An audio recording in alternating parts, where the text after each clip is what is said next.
କେତେ ଭକ୍ତିରେ ଥିଲେ କେତେବେଳେ ଭଗବାନ ମତେ ପରଣେ କର ତାପରେ ସେତେବେଳେ କବି ବାରସ୍ୟ ଭାଗବତରେ ପ୍ରଥମ ସ୍କନ୍ଧରେ ଅଛି ଆହା ଗୋବିନ୍ଦ ଗୋବିନ୍ଦ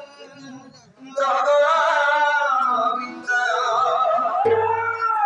हे पद्म बनुची माता सेवा करत पारकनी मेरे तोरी रे प्रयाणी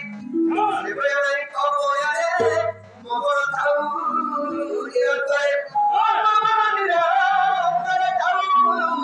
ठाकुर श्रवणी जीव जाऊ ठाकुर श्रवणी जाऊ जीव मते उद्धार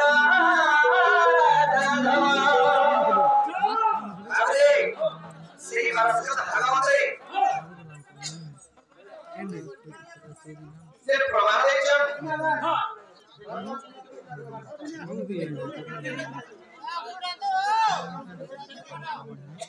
बाबरे सकल कर्म करे देव मोर जन्म जाइबो यदि हरिता के बाबा আছে सर्वप्रथम मा आर मोर दुनिया रे के नहीं आगे डाक्टर के बोलना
Thank